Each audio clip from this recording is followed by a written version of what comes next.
शुभोदय बच्चों, नए साल की मुबारक, wish you happy new year. आप लोगों को क्या है, दक्षिणी गंगा गोदावरी पाठ तो प्यार वो शुरू किया है ना, अब आगे बढ़ेंगे। अभी तक लेखक ने क्या है वो यात्रा शुरू किया है चेन्नई से राजमहेंद्रवरम जाते समय। अब वो बीच बीच में वो क्या क्या देखा है, वो गोदावरी नदी के सुंदरता के बारे में बताया गया है। अब ये इसमें क्या बताया गया है आगे के वो देखेंगे। इसमें क्या है वो इस जगह देखने में पूरा कितना सुंदर लगेगा और दूर दूर तक पहाड़ियों की श्रेणियां नजर आती है। जब गोदावरी नदी को आप लोग देखते समय उन पहाड़ियों में ज्यादा दिखाई देते हैं। वो उसमें उस समय यहाँ आसमान में बादल घिरे रहने के कारण सूरज की धूप कहीं और नामो निशान तक नहीं है। और क्या है वो अगर आसमान में जब बादल छा गए तो क्या हो जाता, वहाँ के वातावरण में हम लोगों को दिखाई नहीं देता सूरज की किरणें। और बादल का रंग भी कैसे रंग में है, सांवला रंग। सांवला रंग बोले तो मैं तो चामन छाया अंतर गरम आदि, वो सांवला रंग है। इधर काले लेना है। गोदावरी के दूर दूसरी मटमल जल के झाई और भी गहरी हो रही थी। वो उधर क्या है वो उसका गहराई भी ज्यादा है। ऊपर की ओर नीचे की झाई के कारण सारे दृश्य पर वैदिक प्रभाव का शीतल और स्निग्ध सुंदर छाई हुई थी। और वो पहाड़ी पर कुछ उतरे हुए धौल धौल बादल बिल्कुल ऋषि मुनियों के जैसे लगने लगे हैं। ऋषि मुनियों के समान वो उन लोग क्या है वो किसी से बात नहीं करते, आराम से तपस्या करने के समान दिखाई देने लगी है। वो पहाड़ी के ऊपर से जाने वाले वो उतरने वाले धौल धौल बादल क्या है, तपस्या कर रहे हैं ऋषि मुनिया। ऋषि मुनियों जैसे लगते। सारे दृश्य का वर्णन कैसे किया जा सकता था, इतना सारा पानी कहाँ से आता होगा। हम लोगों के मन में ये विचार दो। और देखने में बहुत विशाल में रहता है, वो कहाँ से आते हैं इतना पानी। असल में नदियों का उद्गम स्थान में देखे तो क्या पतली सी धारा रहता, जैसे जैसे आगे की ओर बढ़ता वैसा वैसा वो उसका विस्तार रूप में धारण कर लेते हैं। विपत्तियों में से विजय सहित पार हुआ राष्ट्र जिस वैभव में नई नई छटाएं दिखलाता है, वैसे चारों तरफ अपनी समृद्धि फैलाता जाता है।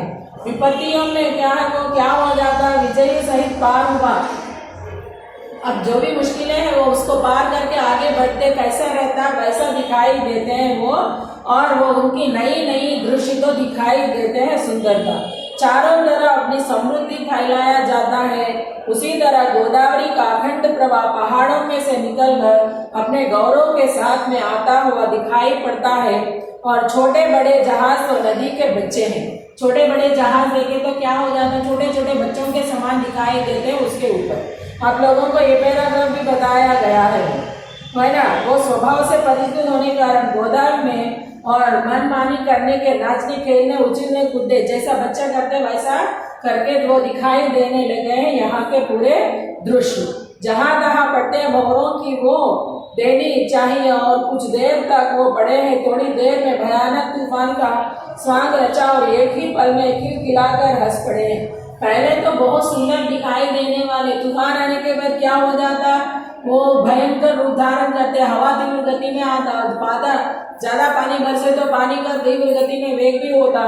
और वो पूरा बारिश पड़ने से गिरने से पहले आसमान में आप लोगों को भंवरे तो मंडराते दिखाई देते हैं।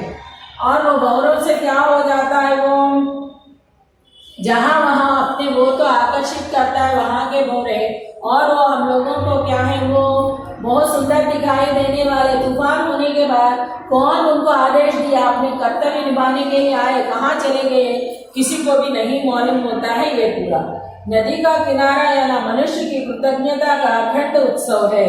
हम लोग क्या है कृतज्ञता, हम उसको तो हम लोग क्या करना है, कृतज्ञ आभारी प्रकट करना है।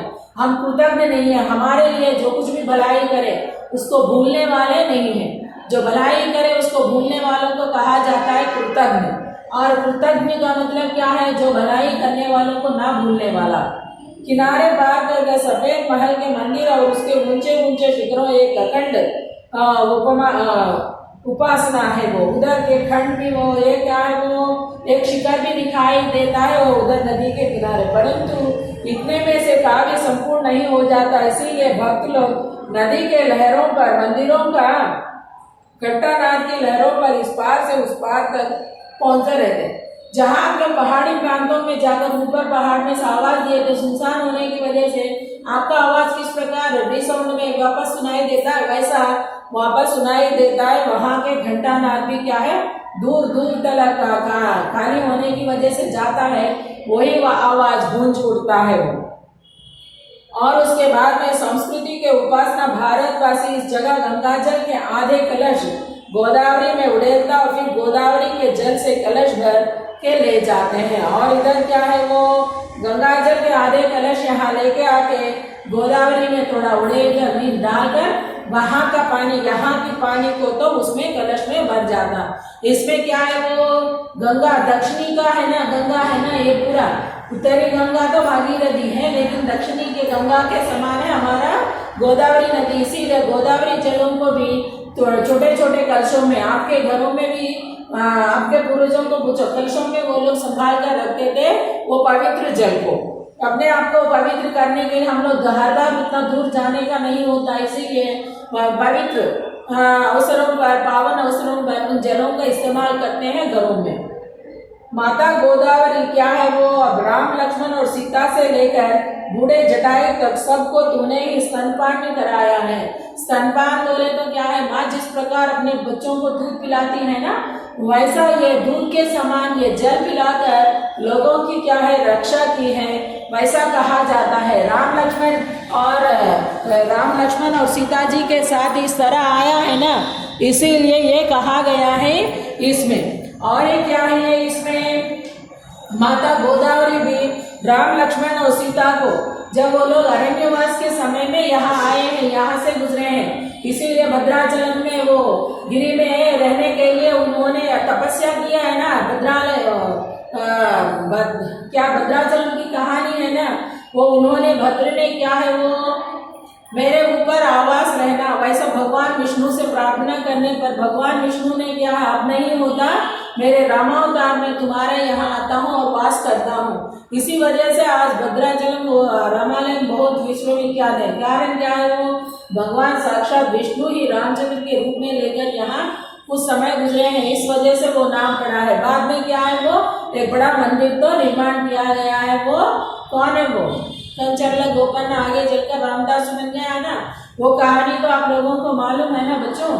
ये पूरा है, अब मैं बोले कि रामदास का आप लोग सिनेमा में भी देखे होंगे, वो तो मालूम है आप लोगों को। और क्या है वो तेरे तट पर शूरवीर पैदा हुए और बड़े बड़े तत्वज्ञानी भी। यहाँ क्या है वो बहुत से ताकतवर लोग भी यहाँ, बहुत शूरों ने, राजाओं ने, महावीरों ने, बड़े बड़े लोग इसमें और तत्वज्ञानी भी इसमें पैदा हो गए हैं। साधु संत भी जन्मे हैं, साधु लोग भी इस धरातल पर जन्मे हैं और धुरंधर राजनीतिज्ञ भी इसी में पैदा हो गए। ईश्वर भक्त भी, भगवान के परम भक्त आप लोगों को क्या है रामदास और भी अन्य लोग भी हैं बच्चों, क्या है वो बहुत से लोग इसी तट पर पैदा हो गए हैं वो।